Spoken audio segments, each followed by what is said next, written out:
Hello and welcome to Lower Merion Libraries Online. On this show, we bring you some of the educational and interesting programs offered by our 6 libraries. All Lower Merion libraries are open for in-person visitation, but some restrictions still apply. Please visit LMLS.org for hours and services. As always, though, our staff and librarians bring you a variety of fun and informative online programs for your viewing pleasure.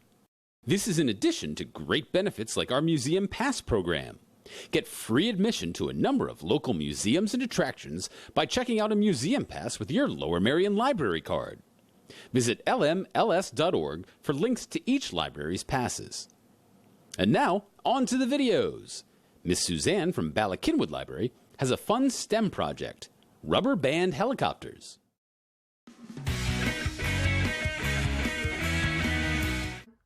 Hi, I'm Miss Suzanne, and welcome to the Bala Cynwyd Library's First Friday STEM project. Today, we're going to be making rubber band helicopters and talking about some of the forces that help them fly. Hopefully, you stopped at the library and picked up one of the bags, and in it, you're going to find a propeller, a picture of a helicopter, 2 red rubber bands, a paper clip, and a popsicle stick. You're also going to need a pair of scissors, some tape, and either crayons or markers. Those are optional. Okay, let's get started. So the 3 forces we'll talk about are lift, gravity, and drag. Lift is the upward force that pushes the helicopter up. This happens when the slightly angled propellers force air down, which creates more pressure from underneath and lifts the helicopter. You can see that the air is going over the wings or the propellers, and since it has a longer way to go on the top than on the bottom, there's more pressure from underneath. The second force is gravity, and gravity is what keeps all of us on the ground instead of floating out into space, and it keeps the Earth rotating around the sun. On Earth, gravity pulls things down like that. And it's the force that's going to be trying to pull the helicopter down towards the ground and countering the lift. The third force is drag. That would be the force that slows things down. It's air pushing against a moving object, like when you're trying to walk through deep water and the water's pushing against you. That will be the air pushing against the body of the airplane at a horizontal path. So now let's make our rubber band helicopter and explore some of the forces we just talked about. You're going to want to take out your helicopter, and you can color it in if you'd like, and then you're going to want to cut it out so that it looks like this. And now we're going to put together our helicopter. So the first thing you want to do is open your paper clip so that it looks like this. And we're going to now tape it onto the bottom of our popsicle stick. So you're going to lean it against like this and take a piece of tape.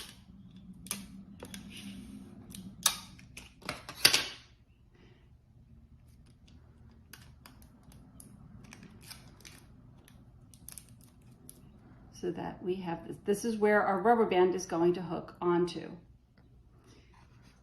You're now going to take your propeller and you're going to push it onto the top of your popsicle stick. And now we have 2 rubber bands, and 2 rubber bands are going to increase the amount of energy that we can store in the rubber bands and make the helicopter go a little bit further. If you want, you can try it with one and then do it with another. So I hook them in like that, and you're going to put the bottoms around the bottom of the paper clip. Now the helicopter. You're going to want to tape the helicopter to the back of the popsicle stick away from where the rubber bands are attached. This is going to be very important, and when we go to fly it, I'm going to show you what it looks like without the helicopter and then with the helicopter, because the helicopter is what's going to create drag.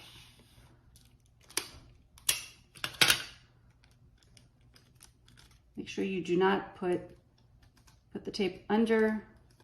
You want to put the tape under the rubber bands.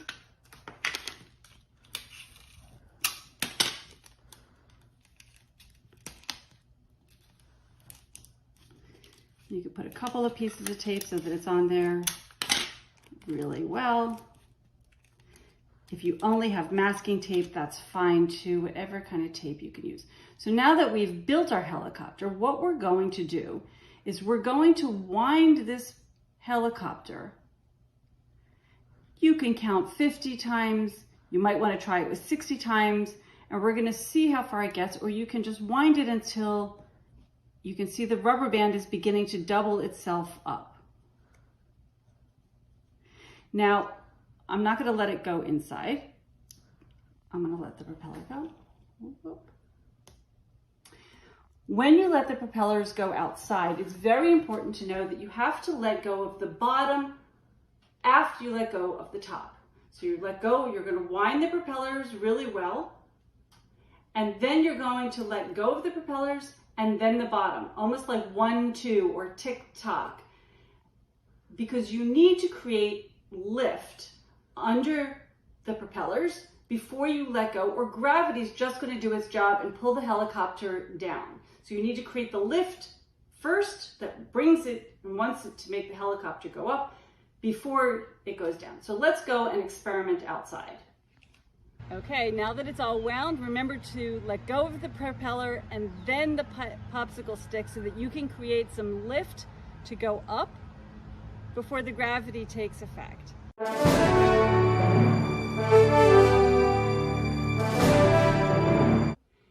So it might take a couple of tries to get it to go up in the air the way you want it to go. Just keep trying. You can try different amounts of winds and different ways. And if you get really good, you can even give it a little bit of an extra boost and help toss it up in the air. So just keep trying it. I hope you had a good time, and I hope you enjoyed your rubber band helicopters. See you at the library. You can find this video and lots of other videos on the Library System's YouTube channel. Just visit LMLS.org and click on the Programs on YouTube button. Well, we have to take a break, but stay tuned. There's lots more to come here on Lower Merion Libraries Online. We'll be back after this.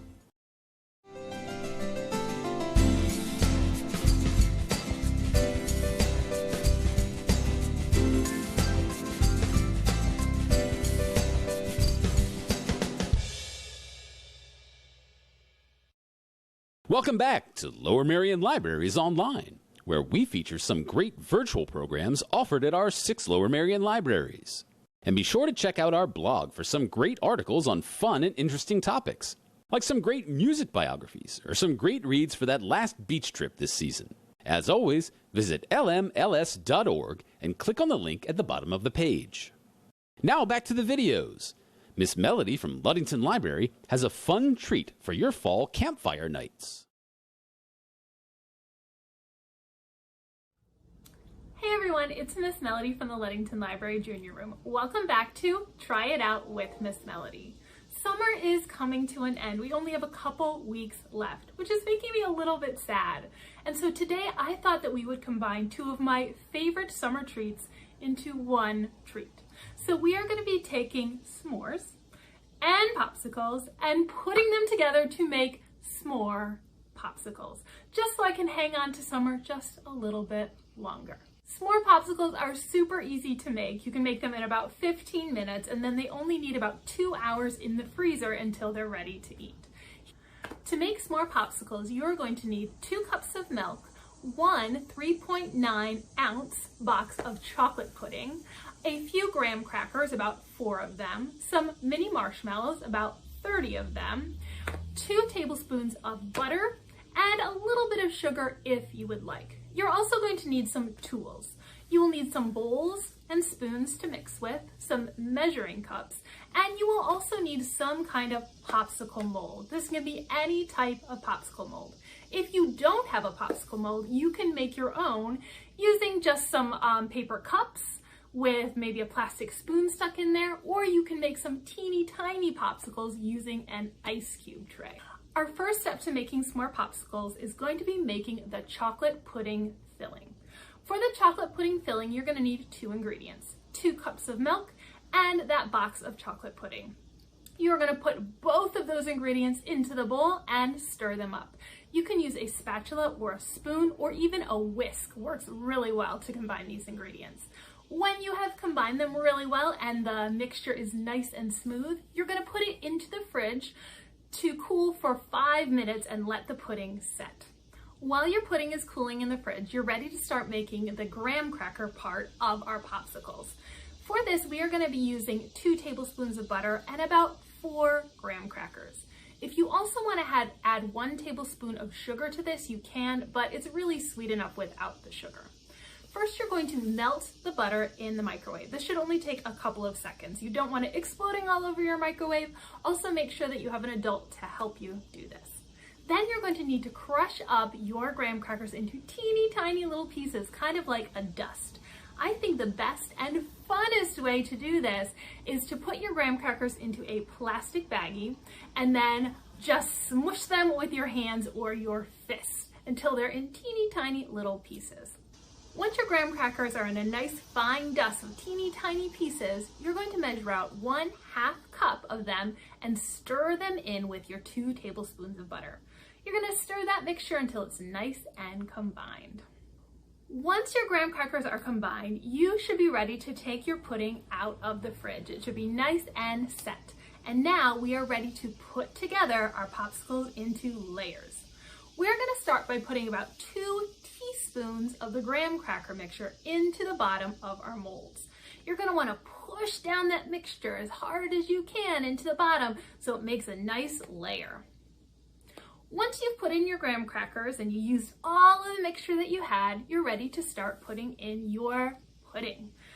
You're going to fill up the rest of your mold to about 3/4 of the way full, so almost to the top with your pudding mixture. The mixture is kind of thick, so it might not want to go down to the bottom of your mold right away. And if it gets stuck at the top of your mold, you might need to bang your popsicle mold on the table a little bit so that the mixture will settle to the bottom and you'll get some nice layers of graham cracker and then pudding. And on top, our last layer is going to be marshmallows. On the top of your pudding, you're going to put about 5 to 6 marshmallows on each of your popsicles. Now we've made all the layers. You are ready to put a top on your mold if you have one, or to stick sticks in there, your popsicle sticks in so they can get pulled out once they're frozen. And you're going to stick your completed popsicles in the freezer. They're going to need to stay in the freezer for at least 2 hours so they're nice and solid. Once your popsicles are frozen, you're going to run the molds under a little bit of warm water to get them free. Then you can pull out a popsicle and eat your delicious s'mores popsicle. But before you go today, not only do I have a recipe for s'mores popsicles for you, I also have a few book recommendations. These are going to be great books to read to celebrate the very last weeks of summer. The first book I have for you is by one of my favorite picture book authors, which is Kevin Henkes. I think I have already read to you at least one Kevin Henkes book this year because I really, really like him. He does one book, I think, for each season of the year, and this is his summer book. It is called Summer Song. It's a great picture book with all of the things that we love about summer in it. The next book I have for you is also a picture book, but it is a wordless book. This is called One Summer Up North by John Owens, and it tells the story of a family that is going on a camping trip. They are having lots of adventures exploring up north, going canoeing and seeing lots of cool things, and this is a wordless book, so you can kind of make up your own story by looking at the pictures. The last book I have for you is an easy reader, so it means that kids can start reading it on their own. It is called The Truth About My Unbelievable Summer by David Callie. And this is about a boy who's going to school and his teacher asked him to tell her what he did over the summer. So he's talking about a crazy adventure that he went on during the summer. Let's see if you believe that everything he talks about actually happened. Thanks so much for joining me today. I hope that you enjoy these fabulous s'mores popsicles. I hope that you've gotten a chance to come visit us up in the junior room and check out some books. We would love to see you if you have not yet been in, and I will see you later. Once again, you can view this great video and all the other great videos on the Library System's YouTube channel.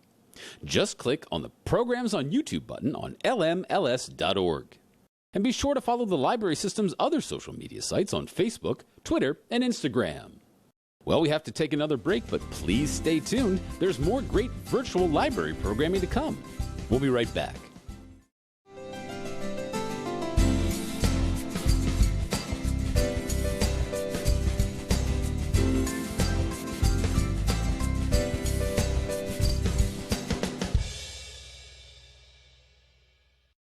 Welcome back to Lower Merion Libraries Online, where we share some of the best educational online programs our librarians have developed just for you. Lower Merion Libraries are open for in-person visitation, but some restrictions remain. Please visit our website for all the details. Well, here's our last two videos for this month, a couple of fun STEM experiments from Miss Ashley at Ludington Library. Hey guys, this is Miss Ashley from the Ludington Library, and today's video is going to be how to make moon sand. So you're going to need a couple things. You're going to need a bowl with some flour, any type of flour. This is white flour. You're going to need 1/4 cup of cooking oil or baby oil, whichever you prefer. I had cooking oil on hand. And if you want, you can use your hands or you can use a spoon. You will need a measuring cup to measure everything out. So it's 2 cups of flour, 1/4 cup of cooking oil or baby oil. And then to create more fun with your moon sand, you're going to use some toys. So I have a rubber ducky, I have some letters, I have some trucks, I have some action figures, and you can play with it. But the container I use is a Tupperware container because we're going to store this in the Tupperware container. You want an airtight container. So let's pour our cooking oil in our flour. Let me turn the camera down. There's our cooking oil. And then I'm not going to use my hand because I don't want to, and I'm going to use a spoon. And you're just going to mix it around. Now, you can see it's starting to get lumpy. Just keep mixing it. That's what you want to see. You want to see it make it look like it's actual sand, like at the beach. So, it might take a minute or two to get consistent with the lumps and the bumps. Just keep mixing it, and then you can actually use beach toys with your moon sand. You could build castles with this. It's almost sort of, maybe not too grainy like the beach, but this sand, moon sand, can be used over and over and over again. So keep mixing. So I mixed it a good while. Your hands might work better, but I wanted to use a spoon. All right, and you can see some flowers on my spoon. But try this at home. Tell me what you think.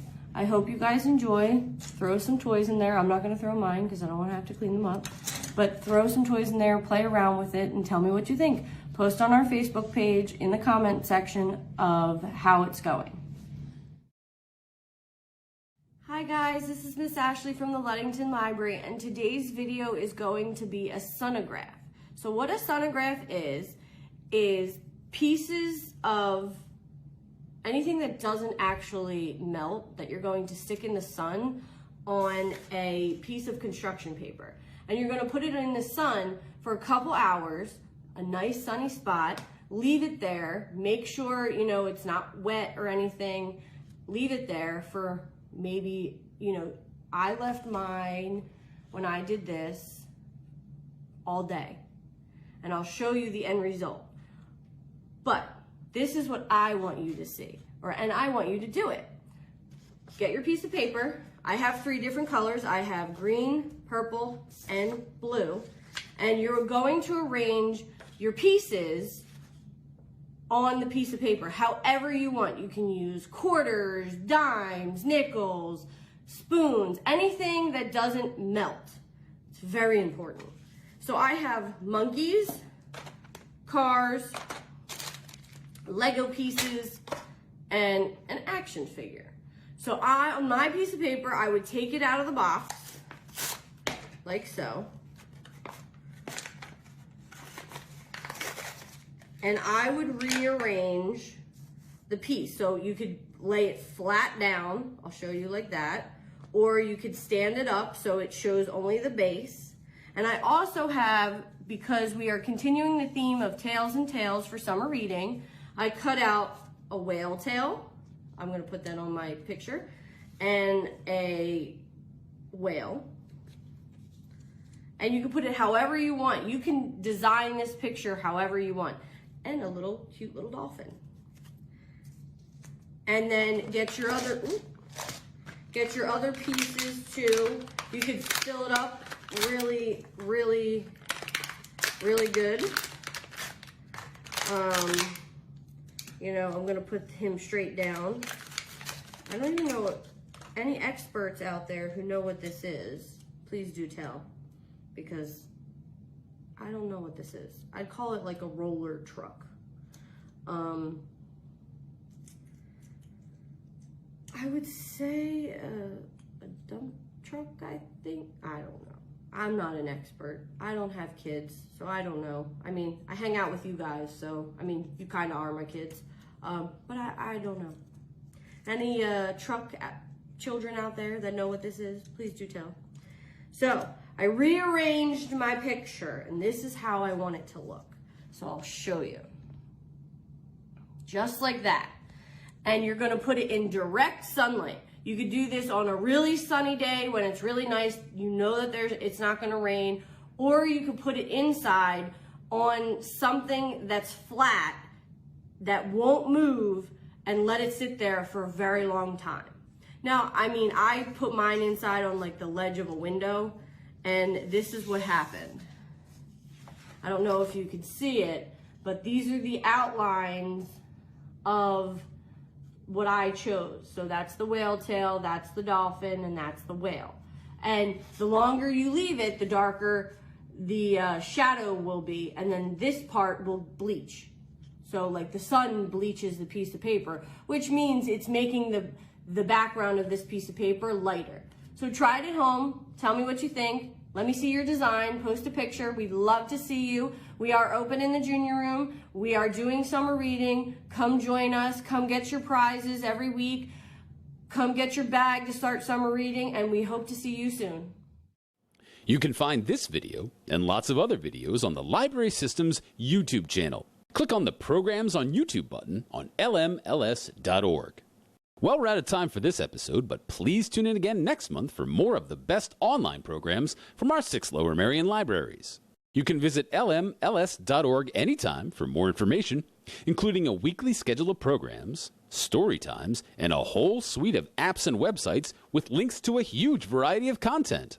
If you have any questions about what services are available or any other specific requests, you can always call your local library at the numbers listed on the screen. Thanks again for watching Lower Merion Libraries Online. We'll see you next time.